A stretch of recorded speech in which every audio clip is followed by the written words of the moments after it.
करमाळा जिल्ह्यातील पांडे जिल्हा परिषद गटामध्ये मी आहे आणि या ठिकाणी नगर दक्षिणचे खासदार निलेश लंके जे आलेले आहेत. निलेश लंके साहेब, जिल्ह्यातून डायरेक्टली करमाळ्यामध्ये आलेले आहात, काय कारण आहे आणि कुठल्या उमेदवाराच्या प्रचारासाठी? नाही, जिल्ह्यातून डायरेक्ट करमाळ्यात आलो म्हणजे या भागाचं आणि माझं एक वेगळं नातं आहे. तुम्ही पाहिलं असेल, माझा लोकसभा मतदारसंघ एक हाकेच्या अंतरावर माझा पलीकडे लोकसभा मतदारसंघ आहे.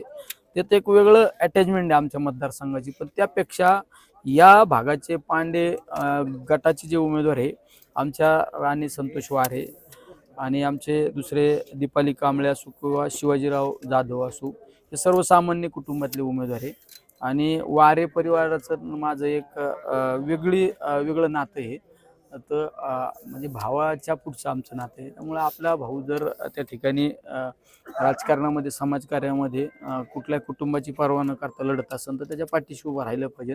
त्याच्यासाठी आपण त्या भागामध्ये गेलं पाहिजे, ही भावना सगळ्यात महत्त्वाची. आणि या मतदारसंघामध्ये पाहिलं असेल, राजकीय आतापर्यंतच्या एक 25-40 वर्षे एकमेकाच्या विरोधात लढणारे घराणे सुद्धा एकत्र व्यासपीठावर पाहायला मिळाले. याचा अर्थ गरीब कुटुंबातला एखादा मुलगा जर, गरीब कुटुंबातले कुणी जर, सर्वसामान्य लोक जर राजकारणामध्ये जर पुढे येत असतात तर त्यांना दाबण्यासाठी निश्चित हे प्रस्थापित घराणे एकत्र येत असतात. तर अशा वेळेस आपण अशा लोकांच्या पाठीशी उभं राहिलं पाहिजे, ही सगळ्यात महत्त्वाची भूमिका असते. कारण ही शिकवण आदरणीय पवारसाहेब असो किंवा आदरणीय अजितदादा पवारसाहेबांनी आम्हाला ही शिकवण घालून दिलेली आहे. या जिल्ह्यातील जे सगळे प्रतिष्ठित आहेत, अगदी स्वपक्षातील देखील मंडळी असतील, ते देखील विरोधात आहेत. एका सच्च्या कार्यकर्त्याला न्याय देण्याच्या ऐवजी कुठेतरी विरोधात भूमिका उपस्थित करतात. आणि तुम्ही पक्षाच्या वतीनं आज तुम्ही तुतारीचे खासदार आहात.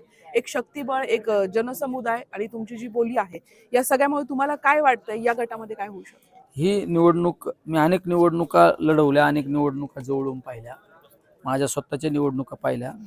माझ्या लोकसभेचे निवडणुकीचे चित्र मला आज या व्यासपीठावर आल्यानंतर पाहायला मिळालं. कारण ही निवडणूक एक प्रस्थापितांच्या विरोधात सर्वसामान्य लोकांनी निवडणूक हातात घेतलेली आहे.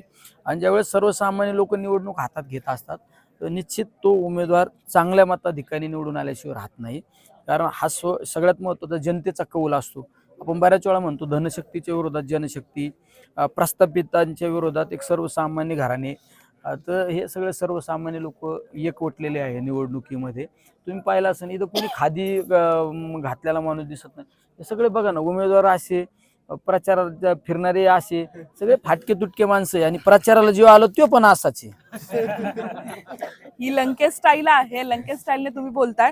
माझा एक महत्वाचा विषय तुम्हाला असं विचारायचा आहे की तुम्ही सांगताय की या ठिकाणी तुमचे बंधू आहेत, तुम्ही भावाचं त्यांच्याशी नातं जोडलेलं आहे. मात्र ज्या पद्धतीनं करमाळ्याचं राजकारण होतंय, जे मुद्दे येत आहेत, किंवा अगदी सांगायचंच झालं तर वारे यांच्यातले कुठले गुण आहेत ज्यामुळे खासदार निलेश लंके इथपर्यंत आलात?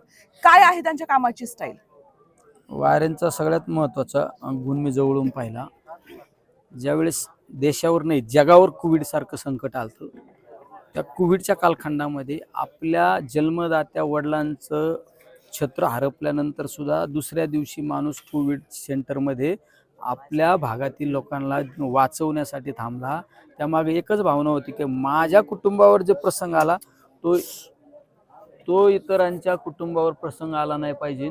ह्या भावनेतून काम करणारा हा आमचा संतोषराव आरे.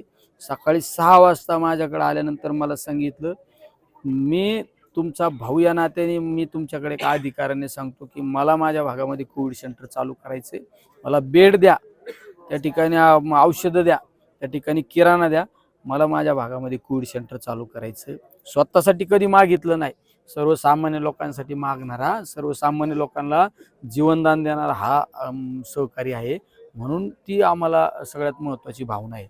शेवट राजकारणामध्ये स्वतःच्या स्वार्थासाठी, स्वतःच्या प्रतिष्ठेसाठी अनेक राजकीय लोक पाहतो, पण स्वतःच्या जीवाचा विचार न करता माझा प्रत्येक माणूस वाचला पाहिजे, माझ्या प्रत्येक कुटुंबातला भाऊ वाचला पाहिजे, माझ्या प्रत्येक कुटुंबातले वडील वाचले पाहिजे, भगिनी वाचली पाहिजे, आई वाचली पाहिजे, या भावनेतून काम करणारा आमचा एक सहकारी.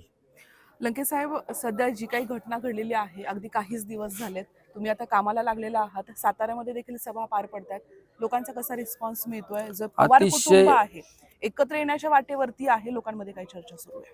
लोकांचं अतिशय चांगल्या पद्धतीने लोकांचा या उमेदवारांच्या प्रचारार्थ सहभाग पाहायला मिळतो. ठीक आहे, राजकीय घडामोडी आज दादा आपल्यात नाही, ही मोठी पोकळी आपल्याला ही कधी न भरून काढणारी पोकळी निर्माण झालेली आहे.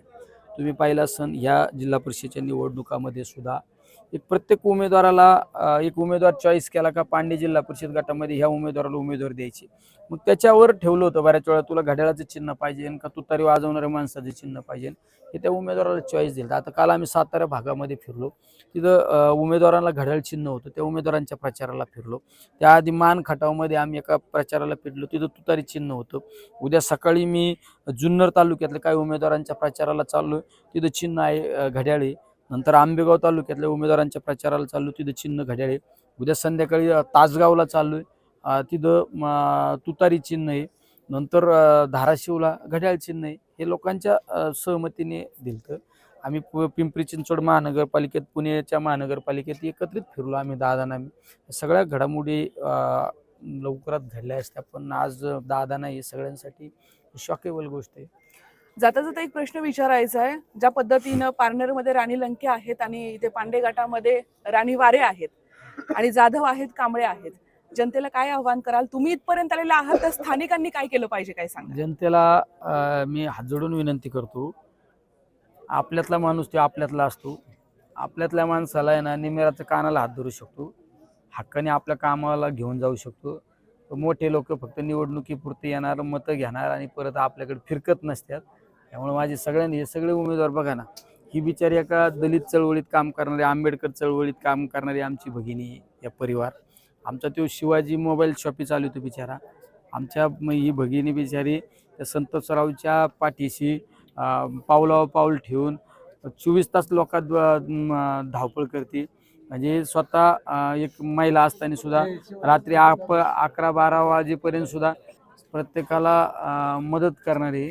त्यामुळे अशा लोकांच्या पाठीशी उभं राहिलं पाहिजे. ही सगळ्यात माझी या मतदारांना विनंती आहे.